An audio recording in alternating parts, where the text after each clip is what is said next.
Donc, les libéraux, M. Carney a finalement déposé son budget avec un déficit record de 78 milliards. C'est ça qui est marqué un peu partout.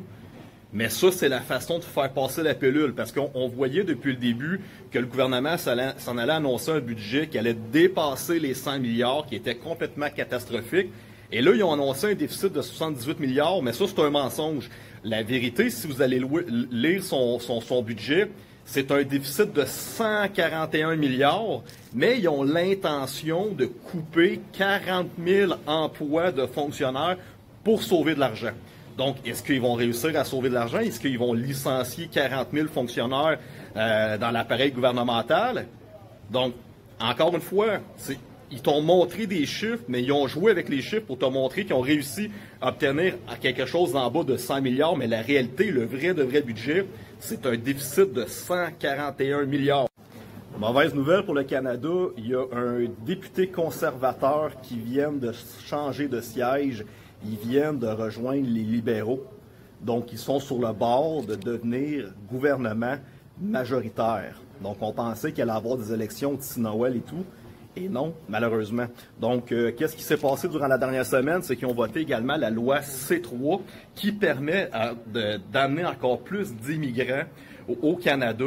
Fait que si tu as regardé dans leur nouveau budget, ils veulent rajouter environ 1,5 million d'immigrants par année dans le Canada, dans un pays qui est surendetté, dans un pays, surtout au Québec, où on paye trop de taxes, trop d'impôts et qu'on a zéro service. Dans un système au Québec, que tu te rends compte qu'est-ce qui se passe avec les médecins, ils veulent tous s'en aller ailleurs.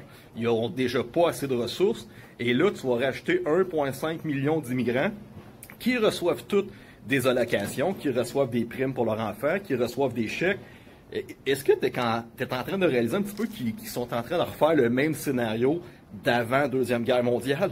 Tu sais, là, quand la population primaire est en train de souffrir, on a de la misère à nourrir nos enfants, on a de la misère à payer nos loyers, et qui emmène l'immigration massive, puis eux autres, ils leur donnent des chèques de 1800 $ par semaine, ils leur donnent des allocations pour leurs enfants de 2000 $ par mois, ils ont des chars neufs, et attends une minute, faut que je te le partage. Regarde ça, tu vas capoter. Je sais que les Québécois, présentement, t'essaies de réhypothéquer ta maison, t'essaies d'aller chercher des prêts, puis là, les banques sont de plus en plus sévères, puis ils veulent pas te prêter de l'argent, puis là, t'es plus capable d'avancer. Regarde ici. Desjardins, la Caisse Desjardins offre pour les nouveaux arrivants et nouvelles arrivants au Canada. Vous venez étudier, travailler ou vous installer au Canada. Nous sommes là pour vous accompagner dans votre vie financière et faciliter votre intégration des ressources. Trouvez l'offre qui s'applique à vous, incluant forfait mensuel gratuit avec un nombre illimité de transactions courantes tant que vous êtes admissible. Après que votre compte, profitez aussi de nos services gratuits d'assistance juridique. Regarde ça, tu vas capoter. Si vous venez d'arriver au pays avec un permis de séjour permettant de travailler, vous pourriez emprunter pour financer l'achat d'un véhicule, et ce même si vous n'avez pas encore d'historique de crédit au Canada. Fait que pendant que toi, Québécois, tu payes des taxes en débile mental, des impôts depuis les 50 dernières années, tu as des immigrants qui arrivent et tu as les banques, eux autres, là, ils peuvent faire des transactions limitées. Ils n'ont pas de forfait mensuel à payer. Puis en plus, sans crédit, ils vont pouvoir s'acheter des chars. Moi, quand je suis arrivé ici en Floride, là, ça m'a pris 2 ans à bâtir mon crise de crédit pour être capable d'acheter un véhicule. Puis même là, une chance que je connaissais le propriétaire du dealer parce qu'il m'a fait passer au crédit, sinon j'aurais pas passé.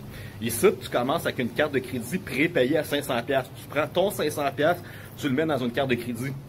Tu t'ostines pour réussir à louer des appartements, puis tout ça, t'as pas un crédit. Puis en plus de ça, il a fallu que je paye combien de milliers en frais d'avocat pour obtenir mon visa 2. Il a fallu que j'investisse 100 000 US dans une business. Il faut que je me batte depuis 3 ans pour réussir à profiter de cette vie-là, d'avoir les avantages.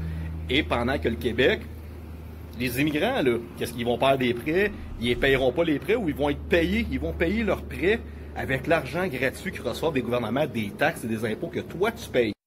Donc, mes amis, je vous explique exactement ce qui est en train de se passer. Nous sommes dans le scénario identique dans les années 30 de ce qui s'est passé avec l'Allemagne.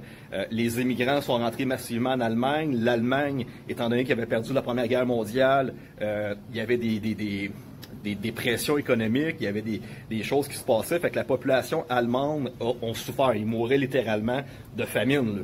Et qu'est-ce qui s'est passé à un moment donné quand un gouvernement de la droite a repris le pouvoir puis qu'il a dit qu'il allait sauver l'Allemagne? Ben, il s'est passé, qu'est-ce qui s'est passé? Le peuple s'est comme rebellé contre l'immigration massive. Puis quand ça a pété pour de vrai. Donc, avec le déficit de 141 milliards présentement au Canada, avec l'augmentation de l'immigration massive, avec les médecins qui vont quitter le Québec, la question est facile à répondre, là. Il va falloir que tu fasses une décision à un moment donné. Est-ce que tu prends des risques aujourd'hui? Est-ce que tu viens investir en Floride pour fort possiblement sauver ta vie, sauver ta compagnie, économiquement ton futur et donner un bon futur à tes enfants? Ou tu veux attendre qu'un gouvernement vienne chercher tes taxes, tes impôts dans des hôpitaux qui vont crasher, dans des services qui vont crasher? Il y a un move à faire, il y a une décision. C'est pas facile, je te l'accorde. Mais il faut que tu penses en hostie que ça s'en va pas en améliorant au Canada. Ça va juste empirer, empirer et rempirer. Et je vais te dire un autre petit secret. Qu'est-ce que les complotistes oublient toujours de vous parler? C'est la 4e révolution industrielle.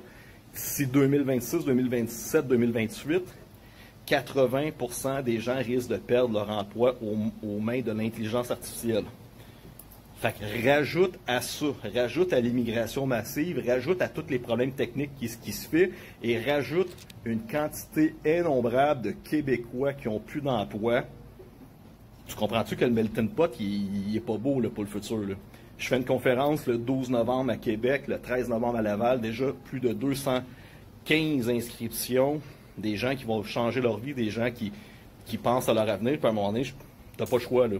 Même si tu me parles du 51e État, je te l'explique à chaque fois, la seule façon qu'on devienne éventuellement américain, c'est une faillite totale et absolue, drastique du Canada pendant 1 an, 2 ans, 3 ans, que ça va être tellement la déchance totale, mais tu n'auras plus de qualité de vie, là. Tu vas perdre ta business, tu vas perdre ta maison, tu vas tout perdre. Et là, peut-être éventuellement, on peut penser à devenir américain, mais cette transition-là ne sera pas cool. Ou l'autre option, une grande guerre, tout le monde meurt, ça brasse à gauche et à droite, puis quand que les gagnants vont gagner ce combat-là, ben ils vont se redessiner les pays entre eux autres.